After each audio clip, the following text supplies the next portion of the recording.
नमस्कार साथियों, आप सभी का स्वागत है आपके अपने YouTube चैनल डेली जी के मास्टर पर। साथियों, आज है 27 जून और 27 जून से हम सभी महत्वपूर्ण घटनाओं पर आधारित एक करंट अफेयर्स की क्लास लेकर के आए हैं, जिसमें राष्ट्रीय अंतर्राष्ट्रीय स्तर पर जितने भी क्वेश्चन बने हैं, जितनी भी घटनाएं हुई हैं, उनको लेकर के आए हैं। तो साथियों, ये आपकी क्लास है जो आपके यूपीएससी, एसएससी या फिर आप रेलवे ले लीजिए, रेलवे डिफेंस या अदरवाइज कोई सी भी एग्जाम लगती है तो उन सभी के लिए काफ़ी इम्पोर्टेंट है करंट अफेयर्स। ठीक है, तो साथियों डेली करंट अफेयर्स के लिए हमारे साथ बने रहिए।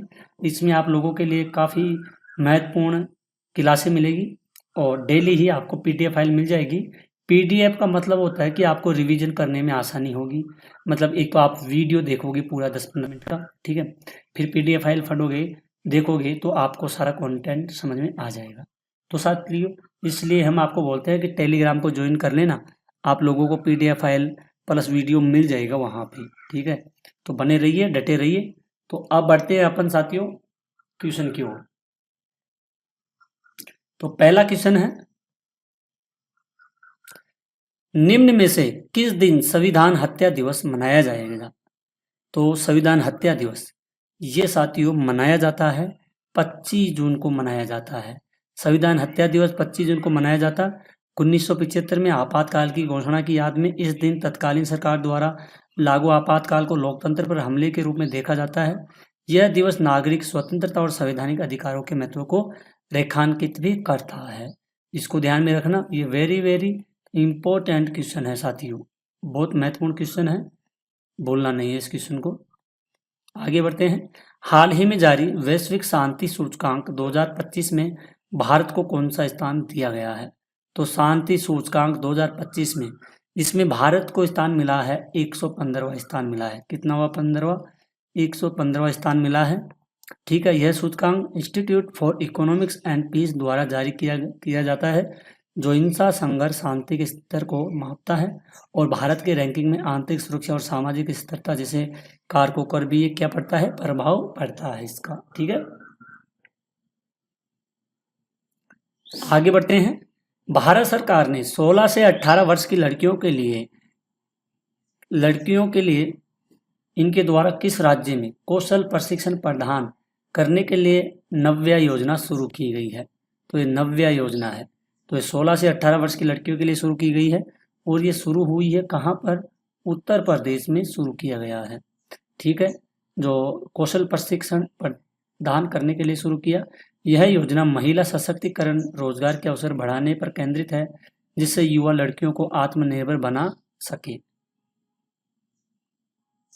अगला क्वेश्चन है, वर्ष 2026 में भारत अपना कौन सा अखिल भारतीय घरेलू आय सर्वेक्षण शुरू करेगा? 2026 में अखिल भारतीय घरेलू आय सर्वेक्षण ये शुरू करेगा। कौन सा होगा? ये होगा, पहला होगा। ठीक है, शुरू करेगा। यह आय असमानता, गरीबी, आर्थिक विकास को समझने के लिए महत्वपूर्ण होगा। यह डेटा नीति और निर्माण में सहायता भी प्रदान करेगा साथियों। ठीक है, अगले क्वेश्चन की ओर बढ़ते हैं। भारत को सतत विकास लक्ष्य SDG सूचकांक 2025 में कौन सा स्थान दिया गया है? तो इसमें स्थान दिया गया है साथियों 99वां स्थान दिया गया है SDG सूचकांक 2025 में। ठीक है, यह सूचकांक संयुक्त राष्ट्र के सतत विकास लक्ष्यों की प्रगति को मापता है, जिसमें शिक्षा, स्वास्थ्य और पर्यावरण जैसे क्षेत्र शामिल हैं। भारत ने कई क्षेत्रों में यह प्रगति की, लेकिन चुनौतियां बनी हुई है। ठीक है, इसको जरूर ध्यान में रखना, काफी इंपॉर्टेंट क्वेश्चन है साथियों। नेक्स्ट क्वेश्चन है, टेस्ट मैच की दोनों टेस्ट पारियों में शतक लगाने वाले ऋषभ पंत कौन से भारतीय विकेट कीपर बने हैं? तो ये विकेट कीपर बने हैं, पहले विकेट कीपर बने हैं जिन्होंने टेस्ट मैच में की दोनों पारियों में शतक बनाया। यह उपलब्धि 2025 में इंग्लैंड के खिलाफ टेस्ट में हासिल की गई, जिसमें उनकी आक्रामक बल्लेबाजी की प्रतिष्ठा और मजबूती हुई है। ये काफी इंपॉर्टेंट क्वेश्चन है साथियों, इस क्वेश्चन को आप लोग वेरी इंपॉर्टेंट क्वेश्चन कर लीजिएगा। ठीक है, अब बढ़ते हैं अगले क्वेश्चन की ओर। ललित उपाध्याय ने हाल ही में संन्यास ले लिया है, वे किस खेल से संबंधित है? तो साथियों ललित उपाध्याय इन्होंने कौन से खेल से संन्यास लिया है? इसको आप लोग जरूर ध्यान में रखना और इसको नोट जरूर कर लेना। ये लिए हैं हॉकी से संन्यास लिए हैं। किससे? हॉकी से लिए हैं। 2025 में इन्होंने टोक्यो ओलंपिक 2020 में कांस्य पदक जीतने वाली टीम में महत्वपूर्ण भूमिका निभाई थी। उनका योगदान था भारतीय हॉकी को नई ऊंचाइयों तक ले जाने का। ठीक है, आगे बढ़ते हैं साथियों। स्वास्थ्य मंत्रालय ने दुर्लभ रक्त समूह वाले रोगियों के सुलभ इलाज के लिए रेयर डोनर रजिस्ट्री का किस प्लेटफॉर्म से जोड़ा गया है? ये जोड़ा गया है ई रक्त कोष के लिए जोड़ा गया है। ठीक है, तो यह डिजिटल प्लेटफॉर्म है जो रक्तदान और रक्त आपूर्ति को प्रतिबंधित करता है। स्वास्थ्य मंत्रालय ने दुर्लभ रक्त समूहों वाले मरीजों की मदद के लिए रेयर डोनर रजिस्ट्री को इससे जोड़ा ताकि समय पर रक्त उपलब्ध हो सके साथियों। ठीक है, आइए नेक्स्ट क्वेश्चन की ओर बढ़ते हैं। निम्न में से किस देश में कॉन्वेक्स 3 नामक अंतर्राष्ट्रीय परमाणु आपातकालीन अभ्यास आयोजित किया जा रहा है? तो ये आयोजित किया जा रहा है साथियों रोमानिया में। कहाँ पर किया? रोमानिया में। तो ये 2025 में आयोजित हुआ है। यह अभ्यास IAEA के द्वारा आयोजित होता है जो परमाणु आपात स्थिति में समन्वय और प्रतिक्रिया को बेहतर बनाने पर भी केंद्रित करता रहता है ये साथियों। नेक्स्ट क्वेश्चन है साथियों, बने रहिए वीडियो के लास्ट तक। ठीक है, और सभी क्वेश्चनों को हल करेंगे, किसी भी क्वेश्चन को छोड़ना नहीं है।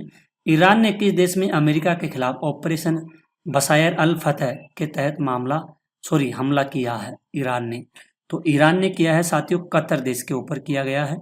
ठीक है, ऑपरेशन बसायर अल फतह के तहत हमला किया है। तो अमेरिकी सैन्य ठिकानों पर हमला किया है। ठीक है, ऑपरेशन बसायर अल फतह के तहत ईरान ने कतर में। यह मध्य पूर्व में तनाव का हिस्सा है और जहां भू राजनीतिक गतिशीलता क्षेत्रीय स्थिरता को प्रभावित भी करता है ये साथियों।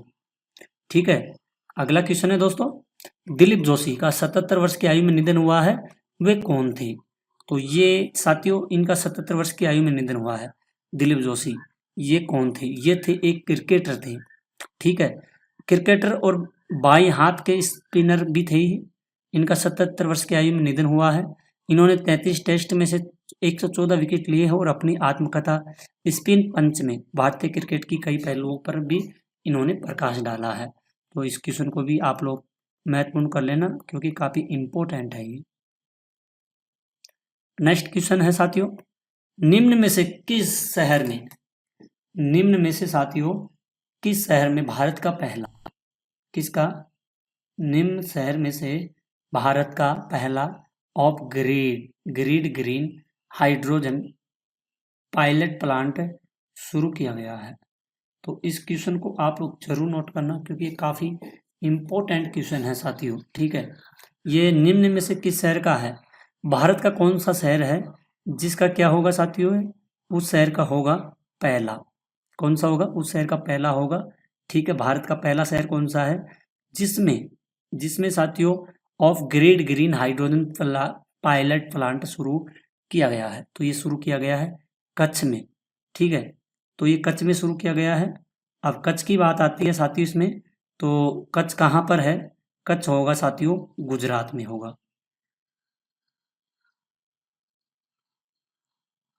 कच्छ होगा साथियों गुजरात में होगा, इसको जरूर ध्यान में रखना, काफी इंपॉर्टेंट क्वेश्चन है ये भी। ठीक है, और भारत का पहला होगा grid green hydrogen pilot plant Gujarat में है। यह प्लांट नवीकरणीय ऊर्जा का उपयोग करके हाइड्रोजन उत्पादन करता है जो भारत के नेट जीरो लक्ष्यों की दिशा में कदम भी बढ़ाता है ये साथियों। ठीक है, आगे बढ़ते हैं।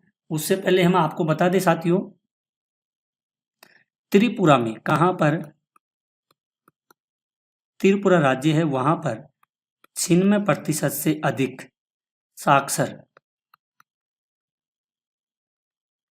साक्षरता दर हासिल की गई है। ठीक है, कहां पर की गई है? ये त्रिपुरा में की गई है साथियों। अगला आपके लिए इंपॉर्टेंट है, हाल ही में इजराइल ने किस पर? ईरान की पर एक मानव गतिविधियों को रोकने के लिए यह ऑपरेशन चलाया है। ठीक है, इसको भी आप लोग नोट करना, यह भी काफी इंपॉर्टेंट क्वेश्चन है साथियों। ठीक है, आगे अगले क्वेश्चन की ओर बढ़ते हैं अपन अब। क्रिस्टी कोवेंटी किस देश से संबंधित है जिन्हें अंतर्राष्ट्रीय ओलंपिक समिति की पहली महिला अध्यक्ष नियुक्त किया गया है? तो ये किया गया है, ये जिम्बाब्वे की है। ठीक है, और ये पदक विजेता है, ओलंपिक पदक विजेता है, तैराक भी है। 2025 में अंतर्राष्ट्रीय ओलंपिक समिति की पहले महिला अध्यक्ष नियुक्त की गई। उनकी नियुक्ति खेल जगत में लैंगिक समानता और अफ्रीकी प्रतिनिधित्व के लिए ऐतिहासिक मानी जाती है साथियों। आइए अगला क्वेश्चन है, निम्न में से किस देश में शंघाई सहयोग संगठन SCO की रक्षा मंत्रियों की बैठक का आयोजन किया जाएगा? और ये आयोजन किया जाएगा साथियों चीन में किया जाएगा। चीन का शंघाई शहर एक, यहाँ पर SCO की बैठक होगी, जो रक्षा बैठक की होगी 2025 में चीन के किंगदाओ में आयोजित होगी। ठीक है, इसमें क्षेत्रीय सुरक्षा, आतंकवाद और विरोधी प्रयास और रक्षा सहयोग पर भी चर्चा की जाएगी। तो साथियों आज के टॉप थे आपके सामने 14 क्वेश्चन थे। इन सभी को अपन ने कवर किए हैं, सारे इंपॉर्टेंट है, महत्वपूर्ण है एग्जाम की दृष्टि से। हम डेली ही करंट अफेयर्स की क्लास लेकर के आते हैं सुबह 7 बजे साथियों। तो क्लास को मैं सभी भाई बहनों से निवेदन करता हूँ, क्लास को ज़्यादा से ज़्यादा शेयर करना आप लोगों को, और लास्ट में एक प्यारा सा कमेंट जरूर करना है। और जल्दी से अपने भाई के चैनल पर 5 के सब्सक्राइबर करवा दीजिए, जो कि ये यूट्यूब फैमिली करवाएगी, अपन अकेले से कुछ नहीं होता है। तो आप लोग सपोर्ट कीजिए प्लीज़, आपसे डेली बोलते हैं। तो साथियों क्लास को यहीं ख़त्म करते हैं और मिलते हैं अगली क्लास में। तब तक के लिए धन्यवाद। जय हिंद, जय भारत।